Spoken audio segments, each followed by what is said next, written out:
What am I eating again? What is this? Welcome back to Borough Talks, the Borough Market podcast. I'm Giulia Crouch, and this winter we're back at London's historic food market, speaking to the chefs and traders who bring it to life. It's a very special place. When I'm away too long from Borough Market, I always miss it. From the exceptional cured meats of Italy and Spain to expertly matured farmhouse cheese. So you take the curds and you cut them up into little bits and add the salt. That's British cheese. And modern French cuisine to refreshing matcha. I mean, I love it when someone comes to me and is like, I've never tried matcha before. I'm like, you're the perfect customer. This season is all about iconic food and drink and the people behind it. Join us as we dig into their stories, seasonal ingredients, and take a closer look at what makes this market so special. This is Borough Talks.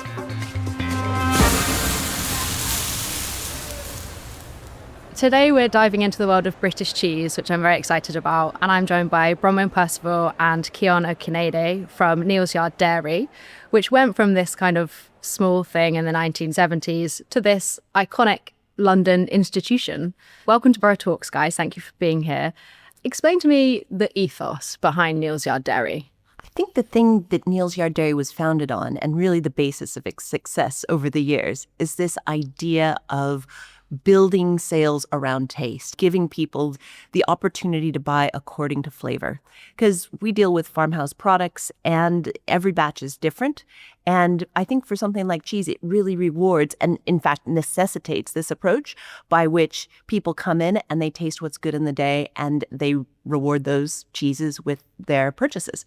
And that's just so fun, isn't it? I love going anywhere where you get to try the product. You just feel so much more connected to what it is. And like you said, it changes a lot. So you kind of need to try it. So it's fun and it's a necessity. 100%. And were there many things like that when Neal's Yard Dairy opened? I'm not sure that there was anyone who was really tasting the cheese in that way. If you look at a lot of French cheese shops even now, and I think in the 1970s and early 1980s, there was this sense that good cheese was continental cheese and that British cheese was just this sort of workaday, not very glamorous, not very good. And in many cases, you know, if you go into a French cheese shop, there's this very patrician attitude even today where you tell me how many people that you're catering for and I will put together the perfect cheese board for you. I mean, I wasn't there in 1979 or 1980 when I think there was this recognition that actually there were these amazing farmhouse cheeses being made in the UK, but because the supermarkets weren't geared up to sell cloth-bound cheeses that might have some blue in them that were more expensive than the block counterparts, these cheesemakers were being told, you know, there's no market for this cheese. And meanwhile, people in London were being told, British cheese isn't very good. You know, what you have in the supermarket doesn't have very much flavor. And where Neal's Yard Dairy sat within that ecosystem was actually forming that bridge between producers and customers. And in order to do that and to change people's mind, you really have to give them a taste so they recognize that actually it is worth paying a little bit more for this thing, which is going to bring you so much more joy. And what does it mean to be a farmhouse cheese? Well, the word farmhouse is not legally protected in English in the way in France. If something is fermier, it has to be made with the milk from the farm's own animals. But when we talk about it here in the UK, I think I personally try to be very specific and only refer to cheeses as farmhouse when it's a single business that is raising the animals, milking the animals, and making the cheese from their milk. And I think that's really important because so much about the best cheeses, it's not just about magic that happens in the vat when you go through this process of turning milk into cheese. It's about every single farming decision that's been made up to the point where that milk gets to the vat. So you're farming for interesting microbes, for diversity, for interesting milk that can then express itself in the form of cheese. And is there like a long tradition of farmhouse cheese in the UK? Absolutely. I mean, people have been making cheese in the UK for probably thousands of years. I mean, there's this huge advantage, you know, evolutionarily to being able to digest and use milk products as the source of nutrition. And so British cheeses, and particularly these classic British styles, have been made for, you know, hundreds and hundreds of years and have been sort of through a process of trial and error kind of evolved to meet the demands of this climate and the things that the milk and the microbes here can do and make this really unique category of cheese that I think, as we're going to talk about later today, are largely underappreciated even today. And Cián, I wanted to ask you about this term I came across when I was researching you guys, territorial cheeses. But what does this mean within the cheese world? It's these classic British recipes. So like they're more regional more than anything. So like think like Lancashire cheese or Cheshire cheese. But these cheeses that have been made in Britain for hundreds of years and that have kind of fallen on the wayside slightly. But then we've thankfully had a bit of a helping hand and bring them to the forefront again. Do you think we're having a bit of a revival of these kind of cheeses?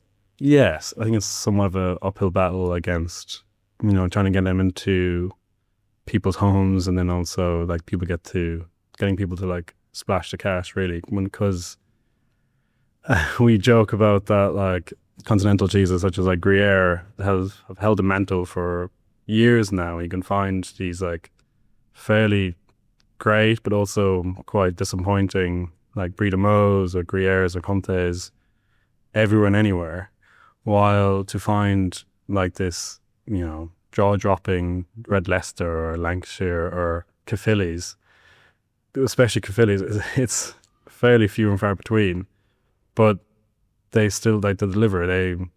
People grew up eating them, but they're so much more used to like store-bought cheeses. But there are people out there making like these fairly incredible traditional territorial cheeses, British territorial cheeses.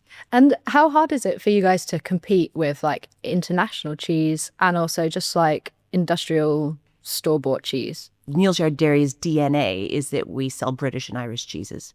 So there's no capacity to really dip into the amazing resources of all these continental cheeses that people know and love and often come into our shops asking for. Oh, do they? So at once, like, it's limiting, but also it forces us really to double down on the cheeses that people are making here in the UK. I don't want to belittle in any way the continental style cheeses that people are making here. Things like Baron by God, which is modeled after a Brie de Meaux, or, Pevensey Blue, which is sort of like a Gorgonzola in a way, that actually there's this tremendous palette of different cheese styles that people have begun largely in the last sort of 30 or 40 years making here, and which really adds a lot of diversity to our selection.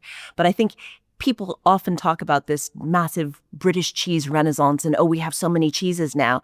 But I think what that kind of masks is the truth that if you look at these classic British styles, these so-called territorials, they're still super endangered species. It's not like we've had this rebirth of British styles. And in fact, if you look at this plate, we've got one farmhouse raw milk Leicester maker, one farmhouse raw milk Cheshire maker, one farmhouse raw milk Lancashire maker. I mean, these are endangered species.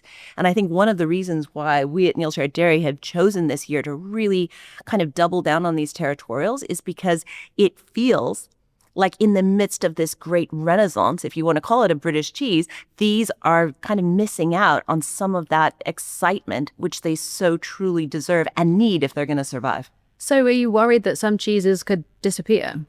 Absolutely. Absolutely. And I think a good example of that is a few years ago, Kirkham's Lancashire, Ruth Kirkham had trained up her son Graham to work within the business making this cheese. He's the one who knows how to make it.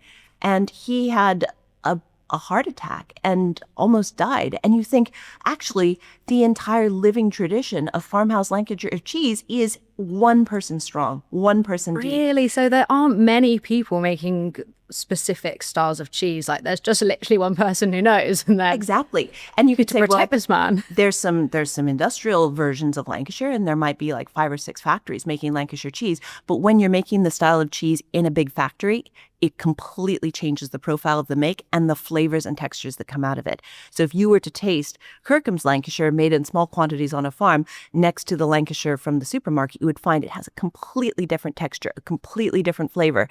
And you can't just lose that living tradition and then be able to kind of pick it up in 5 years' time or 10 years' time and expect to know that stuff. So really, they are endangered species, and we absolutely need to be eating them, because if we don't eat them, these are vulnerable businesses, and fortunately, they're also delicious. So it's a joy to eat them, not just a chore.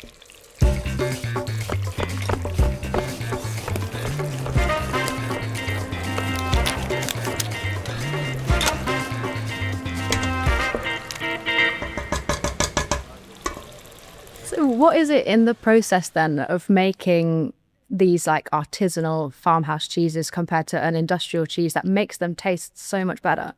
How geeky an answer would you like? Please be geeky. I love that stuff.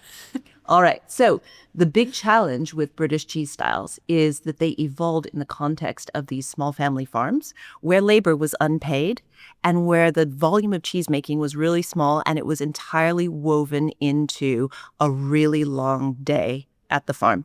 So often these cheeses were made in people's kitchens or right next to people's kitchens in small quantities. And the way that they evolved was to have these very, very long, slow makes in which the two fundamental processes of cheese making, the drainage, taking the moisture out of the curd, and the acidification, the fermentation of the curd, were really nicely coordinated with one another. And so unlike a Gruyere, which Cián mentioned earlier, where you blast through that make in about 30 minutes, start to finish. These are cheese makes that evolved to take 5, 6, 7, even 24 hours in the case of the Lancashire, where you're kind of fiddling with it a little bit, making sure it's had its next turn or drainage, and then you go away and you take care of the kids, you cook your dinner, but they are woven into the fabric of daily life. Now you can imagine, you take that process and you try to do it in a factory, and suddenly you're paying your workforce to sit around drinking tea because there's not a lot of active time within that make process. But also you're expecting them to work from sort of 6 a.m. to 10 o'clock at night. And so it just does not fit into a 9 to 5 or an 8 to whatever workday. And so as a result of that, their logical response has been to try to speed that process up. So you add more starter cultures and you do a lot more heating, and you try to squeeze this process that needs to be slow and lackadaisical and gentle into something that's a lot more fierce and fast.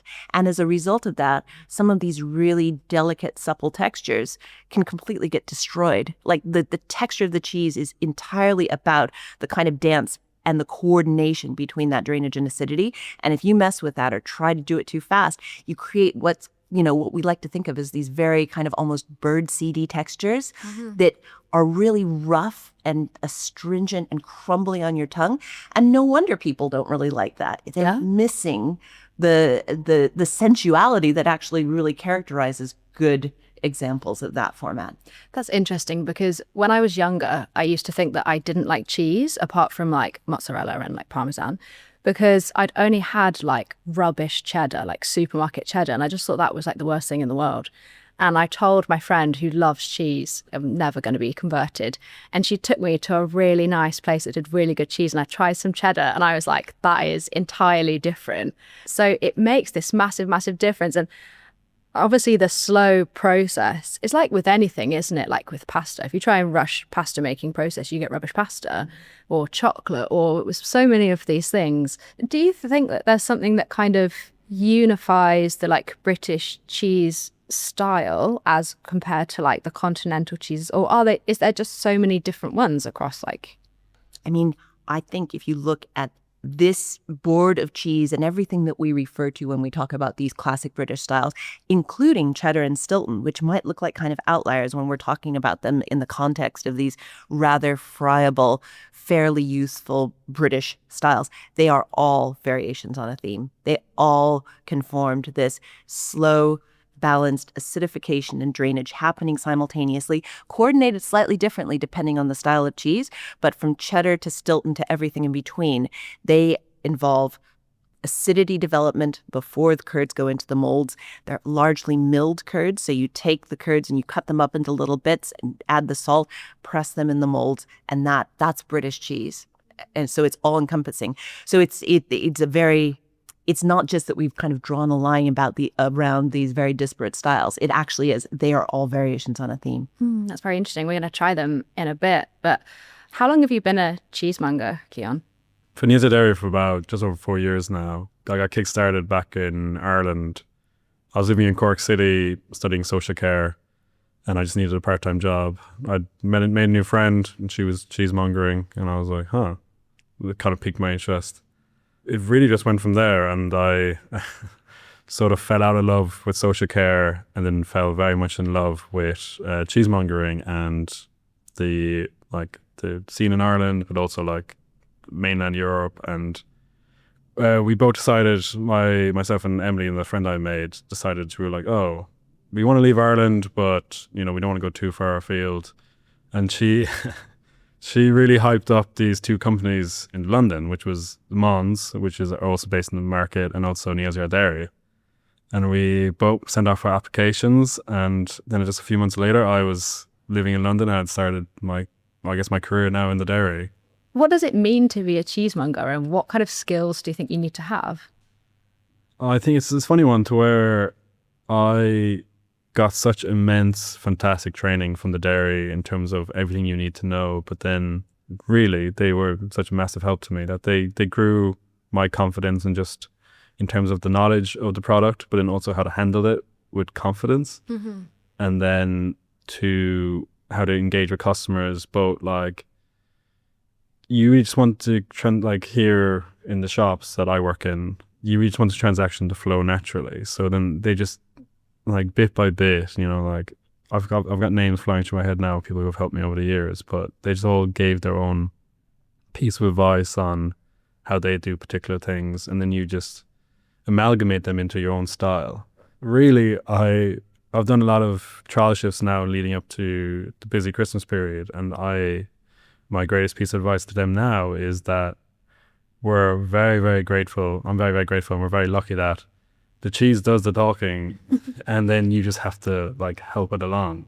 As for what skills, really, I guess everyone can do it, and then like you just need those two simple ingredients of a love for cheese and just the want. So. Yeah, I mean, I think you're being a bit modest because you were shortlisted for Young Cheesemonger of the Year, which is super cool.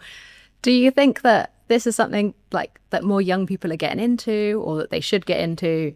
Yeah, absolutely. To where I'm one case or one story of it, to where cheesemongering as a whole, but like cheesemongering in London too, is that I'll be blunt, London's a fairly intimidating city. And so then to move here and then to just make so many friends through not only the dairy, but then people I've met through the dairy. And it's just such a tight-knit community that whether you're looking for like a part-time job because you want to work with food, or you just want to work in an industry that really I can wholeheartedly say looks after you, then yeah.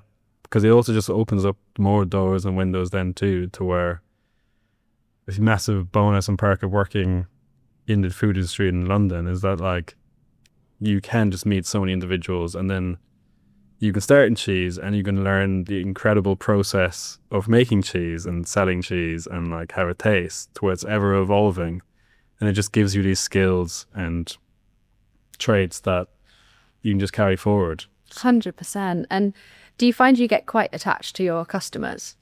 Yeah, absolutely. Massively so, to where I work now in Borough Market, but I worked in Covent Garden originally for about just over 2 years, I'd say.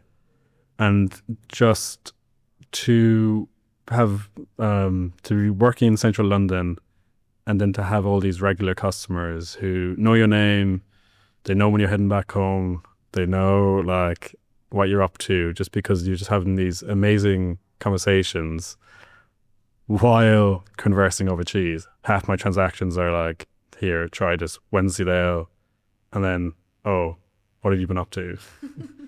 I've just been so incredibly fortunate to have met all these people. I guess you just must bond with people so much when they come in regularly, and you know what they like and you can advise them. And food is just such a thing that people can connect over. And I think when it is an exceptional product, it's just so exciting.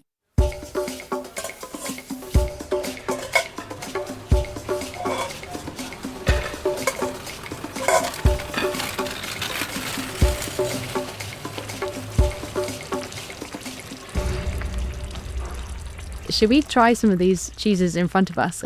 I'm really intrigued. Where should we begin? Yeah. Maybe we can do Cheshire and Lancashire then. Yeah, I've been staring at the Cheshire this entire time. Let's So do possibly. All right. Tell me about this one that you're chopping up now. It's kind of like pale orange. Pale orange, probably what I would say is the crumbliest of the territorials. Yeah, I would say so. Quite a short textured cheese. From my amateur perspective, I would say nutty, a bit tangy. I don't know. Yep. I mean, I think both of those words are really good. there's something very purely dairy about the flavor of this cheese. It's lactic, it's juicy, it's fresh.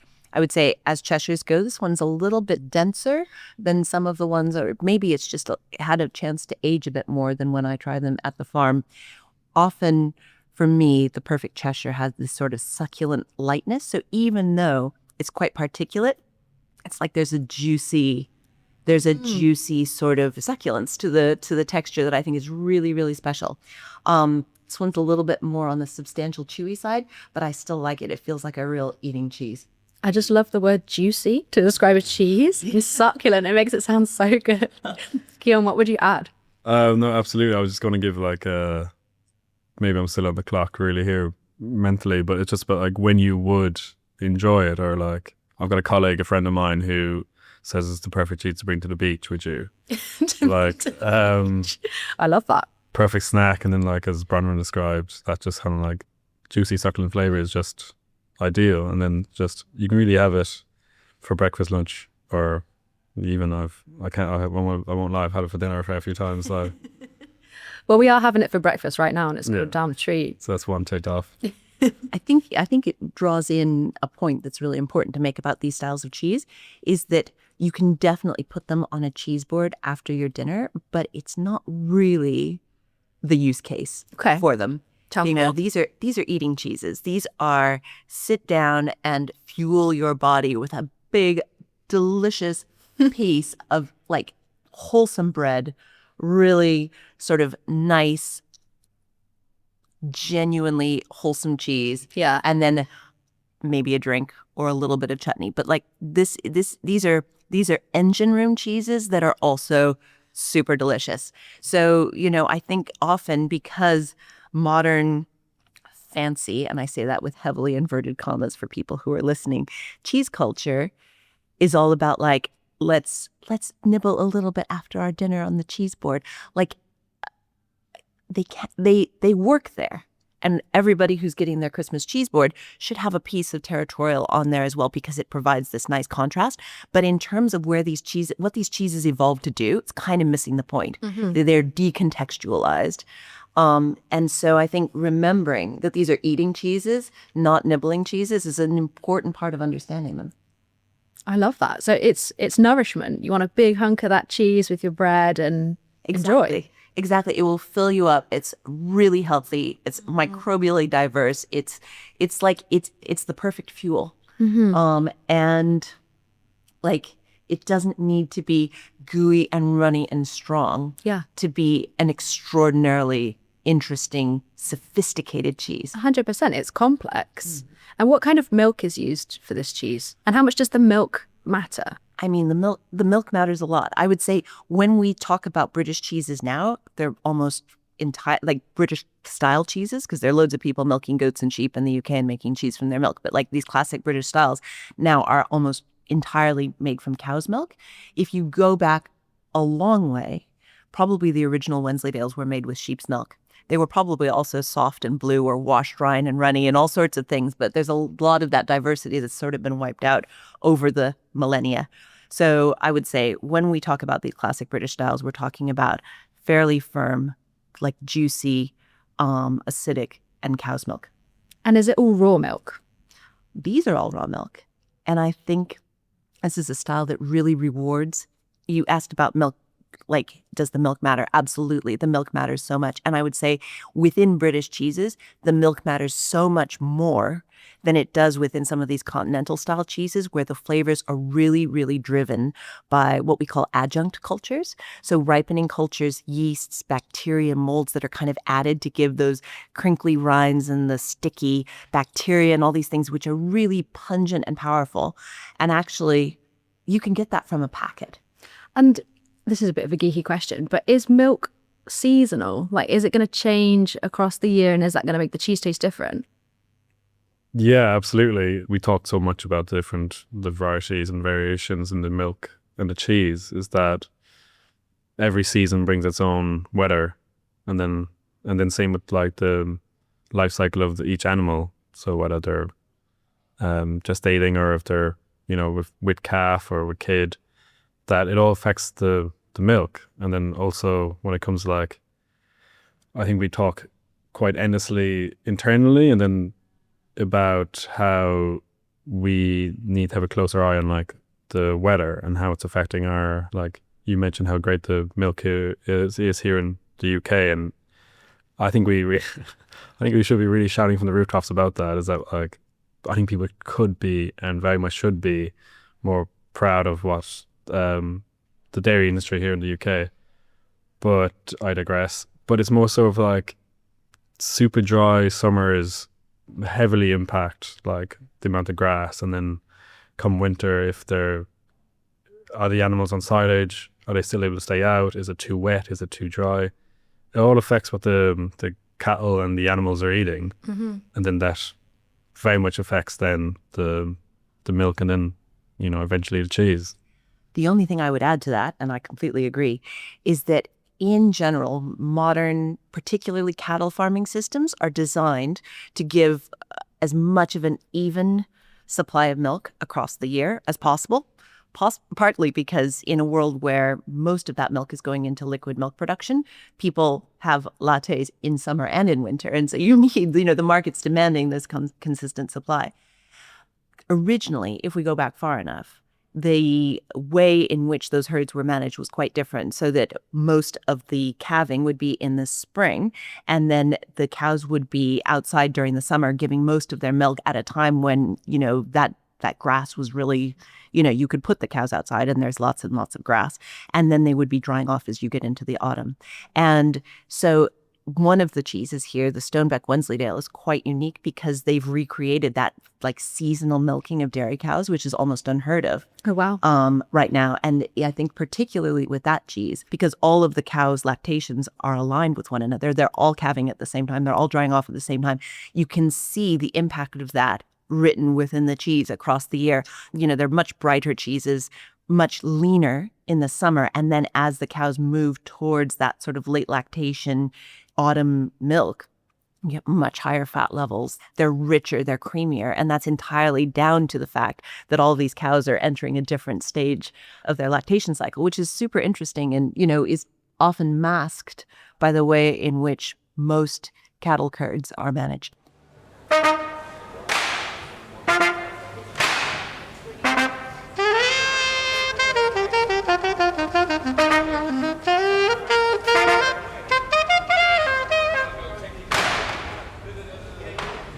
So let's try another one. Did we say which one do you think is best to try next?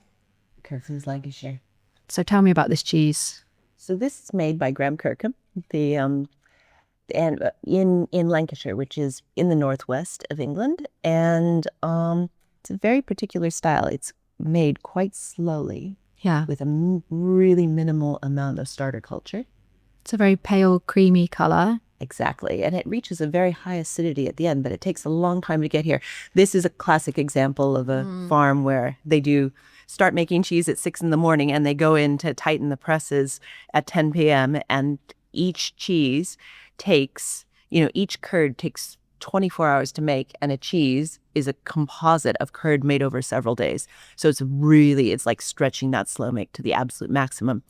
And I think the texture you get out of it is this sort of, have I given you some? Did I? Yeah, absolutely. Yeah. This sort of just wolfed it down on us. I didn't even see you eat it. If I can just say very quickly is that customers ask us the whole time, you must be eating cheese all day. And the answer is true. You taste through the entire slate in the morning and then halfway through the afternoon sort of deal. But the amount of Lancashire I eat on every single day is borderline like sackable, I feel. Because it's popular? Because I think it's just so incredible. This one is so delicious. It's kind of like yogurty. Yeah. But then kind of like meaty towards the end of it. Totally. Super savory. I feel like that the aroma and the flavor just really work together. And it's such a big flavor from such an unassuming cheese. Yeah. Because it starts quite milky, doesn't it? And then you get loads and loads and loads of flavor. Almost soy sauce richness. Yes, totally. I really like that one. I prefer that one to the first one. I can see why you eat a lot of it. Yeah, absolutely. What else do we have here? Do you want to talk about the Leicester? Yeah, actually, possibly so. So this is very orange. Yes, which catches like many eyes. And also we found that like when we traveled to Bra in Italy every 2 years, and we sell this cheese at the cheese festival there. And I very quickly learned that the Italians love a red cheese like this. Do they? Yeah, it's just we sell 2 different age profiles of this cheese. This is the Sparkling Red Leicester. So, like, as a company, we sell roughly about 4 months old, but in our retail shops, we sell 15, which lets it develop a bit more. It just almost gets like this somewhat tomato flavor. I'm getting that. Like the leaf of a tomato. Yeah. Do you know what I mean? Well, as we were speaking about earlier about when it comes to territorial cheeses, like these classic British recipes that you buy chunks of these. I'm almost biting my tongue. It's like, I don't want to sound too enamored, but like Cheshire is amazing cheese.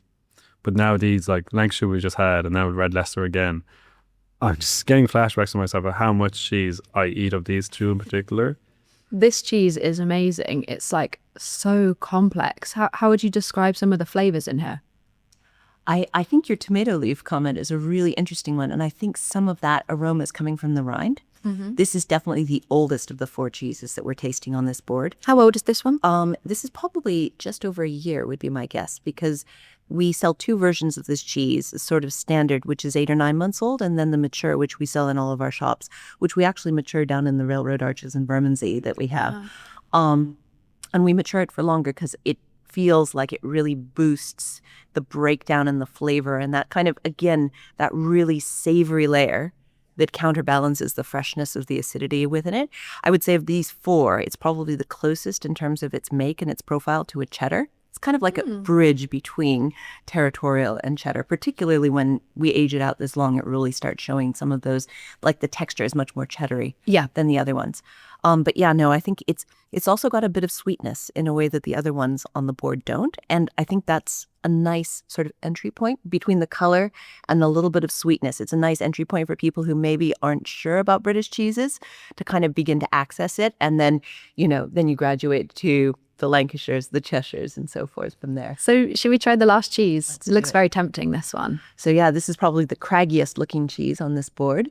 This is the newest cheese of all of these 4. They were probably in our 4th year of selling it now. So this is a Wensleydale, did you say? It's a Wensleydale. And it's a recreation of a sort of farmhouse Wensleydale as it would have been made in the 1940s or 1950s. Oh, cool. Made on a really tiny scale on this farm it's probably the most remote farm that we buy from. You have to have 4-wheel drive to get to it. It's so tasty. It's not super crumbly. It's kind of soft. Is that quite different to a normal Wensleydale? Well, Wensleydale, Factory Wensleydale, owns that space in our heads where we think, oh, this is going to be this like really rough, acid, tart, crumbly cheese. Which is so bad. Exactly. And if you look back at the way in which people were making the cheese on these farms slowly, really, really cool, very drawn out with raw milk, they would talk about those cheeses being like spreadable with a knife. And that, it's really funny. My husband's parents are from Lancashire. In fact, they got married in the same town where Graham Kirkham makes his Lancashire cheese. And whenever we feed them Kirkham's Lancashire, they're like, well, that's not real Lancashire because it's not acid and crumbly. And it even owns this very modern industrial Lancashire, even owns their idea of what Lancashire should be. And it's like, no, British cheeses aren't supposed to be rough and crumbly per se. They're supposed to be deliciously fitting together in a way that's enjoyable on your tongue. And again, I think factory cheese production and the speeding up of those processes has a lot to answer for. So yeah, I would say this is a real Wensleydale texture. Wow, I love it. And it's got like a length of flavor, hasn't it? It doesn't just kind of like attack you up front. It's kind of drawn out and smooth, and it's like a slow crescendo. I think it's epic. And again, those are flavors that you cannot get out of a packet. You can't fake that. And it's really exciting. How would you describe this cheese, these flavors? Yeah, it'd be something similar to where, like, I think Bronwen was spot on with everything she said, but also earlier on in terms of the order, is that I think of all of them, it definitely packs the most punch, which you definitely do not associate with Wensleydale. How do you think we can get people to eat more British territorial cheeses? Well, I'm glad you asked, because with us now having stomach on the counter on the slate is that when you're tasting out cheese, which we do with every customer, is that you can give them a taste of one Wensleydale followed by another Wensleydale. And then, because what we found before, like in the years previous, is that if you give them a taste of Wensleydale and then a cheddar, they're going to go for the cheddar. But in this instance, more people are buying British territorial cheeses because although they might have preferred the second one was also a Wensleydale. So now same with the Lancashire and like Cheshire, it'd be like, I'm sure Bronwen thinks about it every single day, but if we could get a second raw milk Cheshire and a slate, I could do the exact same thing with my customers. You can try the Applebee's Cheshire, or if you would like to try this other new raw milk Cheshire again, that money would have gone into the pocket of somebody who's making a raw milk British cheese. So. And do you think there's still a kind of misconception about British cheeses that maybe they're not very good, or what do you think? I think most people really haven't. I mean, we operate in a wonderful little bubble in which we have our regulars. Oh, how's the Cheshire tasting this week? Well, this batch is a little different from this batch. I think it's so easy to forget within that kind of borough market bubble that actually most people have never even tasted these. And so there's this tremendous capacity that if we could just get a few more people to discover this and enjoy making that part of their lives, that would utterly transform the landscape for these styles of cheese. And it's like it's there for the taking. It is, at the end of the day, it's about enjoyment. It's not about a chore. It's not about a good deed. I love this quote from Dan Barber.